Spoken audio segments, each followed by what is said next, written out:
So today I'm here with Kate Washington. She's a critically acclaimed author of the book called Already Toast. She's a journalist and she's a family caregiver advocate. So Kate, thank you so much for being here. I feel like I know you because I've read your book, I've listened to your book, and I've been following your work, and I just really deeply appreciate just how you've been such a much needed strong voice for family caregivers in this critical time. So thank you for being here. Oh, thank you so much for having me. Yeah, so let's jump into this. I would love to just get a quick snapshot of what your live, work, care situation looks like today. So today it's a little different than the period that I wrote about in my book, which really covered the most intense years of my husband's illness, cancer, and bone marrow transplant and aftermath in 2015, 2016, and around that time. Now he is chronically ill, but relatively stable, and he's much more able to manage aspects of his own care, though the pandemic really kind of threw that back into question, where it really brought me back into the most intense caregiving years just because he's immune suppressed. And so my kind of responsibilities of interfacing with the world and all of that really changed to protect him before vaccinations were available. And now, of course, everything's kind of thrown back into question. I'm a freelance writer and author, and so my work is kind of independently driven. So it's a little different than a typical, office or company situation. I can take off all the time I need, but there's no pay for that. I also have two kids, a 16-year-old and one who's about to turn 12. So I'm juggling and balancing parenting, kind of being in a care partnership with my husband at this point, and self-driven work. Yeah. No, thank you so much for that rundown. And what I love about your book is that you use your beautiful gift of knowing how to articulate such complex, emotions and situations. You talk a lot about the social dynamics between the doctors and clinicians and then your family and friends. But what really drove you to write this book? And what are some of the key messages that you really want the world to take away from it? Well, when I was pulled into caring for my husband through his illness, caregiving wasn't really something that was on my radar. I had two young kids. I had kind of expected to care more for my mom, who was local to me when she got older. She had a lot of health issues, but she died much younger than I expected her to. And so I wasn't really thinking about, issues of caregiving and how hard that might be on people. And then Brad, my husband, got sick unexpectedly. And I was really surprised by how overwhelming it was and how little formal and structural support there was out there. And honestly, I was looking for something to explain this phenomenon from a systemic point of view, and I wasn't really finding that much out there. So in a way, what drove me to write the book was that I wanted a book like this when I was in the hardest parts of caregiving. And I really wanted to tell not just my story, which is one particular story, but there are 53 million and growing caregivers in America. And so I really wanted to tell the story of why the work of being a caregiver is so difficult in America today, why it so often leads to burnout, and think about it from a larger systemic point of view, not just my own story. Yeah, absolutely. I mean, you speak to so many of these dynamics. One, what we typically think of caregiving, and that it's usually only thought of as elder care or child care, but there's a lot in between. And so, and the fact that you were thrust into caregiving, right? It just is, what are some of the biggest realizations that you realized had to shift, in either the dynamics socially, the cultural norms, you talk about the work situation. What are some of the things, because we have to bring it to life, because unless you've really gone through it, it's really hard to really understand. So what are some of those things that we need to be cognizant of how we can really support caregivers? Yeah, I mean, I was really taken aback by the economic impact, not just for myself of having to step out of the freelance workforce, but this is huge in the corporate and formal employment worlds, so many people have to leave work or cut back on their hours because of the lack of paid leave and because of just the demands of caregiving. It can be really all consuming, it can take hours.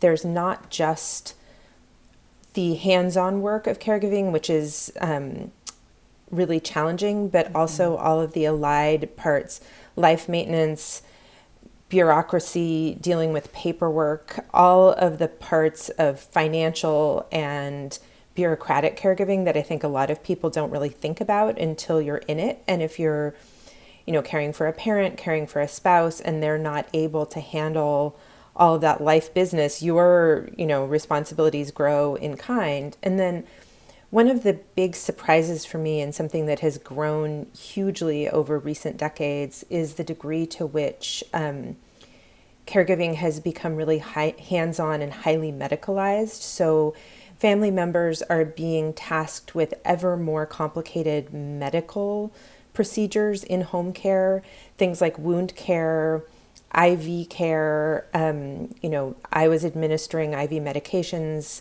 IV nutrition with a pretty complicated procedure, and this is done with pretty minimal training. It can be really, really stressful, and that is something that I just, when my husband was discharged from the hospital and needed IV antibiotics, I assumed they would send a nurse, and it was like, oh no, it's all you. And Right. this was a huge shock, and something that I think people aren't really prepared for, the intensity and all-encompassing nature of family caregiving. And so much of it is just so thrust upon you and unexpected, right? Like I remember having to pump my mom's stomach several times a day, and I was like, is there a YouTube video on this? How come no one's walking me through it, right? And so I totally agree with you. How did you figure it out? Like, or was a big, like, did it take you a long time to figure it out? I mean, to your point, there's finance, there's medical side, you talk a lot about the loneliness and the isolation of this role. How did you start that journey of figuring out what to do? Yeah, I mean, I felt like, and I'm sure with the stomach pumping as well, it's just you take it as it comes and the next step, because we all want to care for the people we love the most. It's not like as something came my way, I could be like, oh no, actually, like, you need to go to the emergency room. I'm not gonna handle that today. Like I'd like to stay here and drink my wine or whatever is happening. In some ways, I almost started to feel like it was a video game where things started flying at you faster and faster, and you just had to adjust and try to bat them away and handle whatever the next thing was as it came. And I also likened it to kind of emotional twister of like, okay, I guess I'll stretch for the next thing. There's just an enormous number of tasks that are assumed that there's a family member at home to handle them when somebody is seriously ill. And you just kind of have to step up and do it. But also you have to ask for help, which was a critical kind of learning piece for me, and not something that is necessarily, my first instinct all the time. Yeah. No, I mean that you again articulate that so well. And we work with a lot of working caregivers, and what you just said is, I think, hit the nail on the head, where it's like, it's always assumed that there's someone else at home managing all of that. But a lot of times you are that person. And so there's a lot of backup care, and there's some paid leave, which I think is just the base. Like, that is critical and so important. But as we look at other ways to support, if you think, because you were working too, like, what are other kind of resources, benefits, any kind of emotional support do you think caregivers truly need as they go through this? Yeah, I mean, you mentioned paid leave. I think like that is such a baseline for either for companies to offer, or I think we're at a really critical moment where I would love to see that as a national policy change, where we had actual mandated paid family leave in this country. I would also love to see on a policy level things like tax credits or other economic relief for caregivers. In terms of the corporate world and the work world, I would love to see greater flexibility for people and just more openness about caregiving. paid leave is wonderful, but if you can't use it because you can only use it in like a day-long chunk, but you need to divide it up for, an ailing family member who has random appointments at different times of day, and you're not getting the support you need to adjust your hours as a worker to accommodate that, it doesn't do you as much good as it could. Yes. I also just really feel like peer support, connection, openness about the challenges of caregiving is so important culturally. And also, in the workforce, we have this moment that's kind of an inflection point now that the pandemic has kind of exposed all of our home and personal lives in the work world. I'm not sure if everybody wants to keep that level of openness of having, your kid run through the Zoom in the background. But, I think it has humanized everybody. And one of the things about caregiving is that it so often takes place in silence and behind closed doors. And we're all kind of socialized to say we're fine, to handle it individually. And if you look at the numbers and think about more than 50 million Americans caring for an adult friend or family member, that's a sixth of us. Mm-hmm. Everybody knows somebody who is a family caregiver. Every workplace has one or more family caregivers in it. And recognizing that and accommodating that reality is good, not just for the caregivers, but ultimately in the workplace, it's good for employers as well. It helps you retain talent. You're the valuable resource of your employee who's trained and knows their role. If they have to leave, you've lost that investment. And so supporting people in an array of different ways, I think, is really critical, especially because the ranks of family caregivers are only going to grow in the years ahead. Yeah. Oh my gosh. I love that. I mean, you're speaking our language. We always say this is a really critical moment in time, right? That we can't just let pass and say, let's go back to normal. Like forever, things are going to, shift and change in the way we live, work, and care. And then also to your point, like it's exposed. So when something is exposed, we can't just like close it up again. We have to do something about it. And so, that's a beautiful way to say, we got to act now, and this is our chance to change it and redefine it. And so to end our time here, and it's really quick, but we'll definitely continue this conversation. But what is one word or phrase that really describes what you would want to redefine or change about caregiving in today's culture?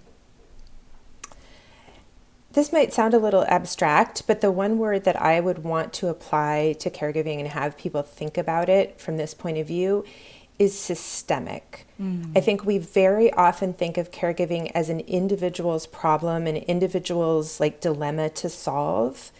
This is a massive systemic issue that we need to approach from a broad-based systemic point of view. This isn't just something that's happening randomly across the country in hospitals when people are discharged and the family members are like, what do you mean I need to provide 24-hour care? It's a broad-based issue that millions of us commonly face. And I think we need to start thinking about it in a broad-based way. Employers need to think about it as a systemic issue that's going to affect them. Employees need to think about it not just as ooh, I need to scramble to get the care my mom needs, but advocate and think about this is something that's affecting all of us.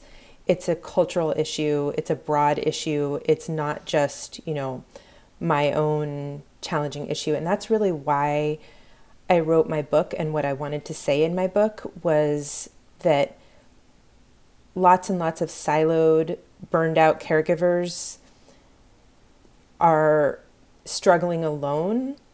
And if we come together and raise our voices, we have collective power, and we need to think about it much more as a collective issue rather than an individual one.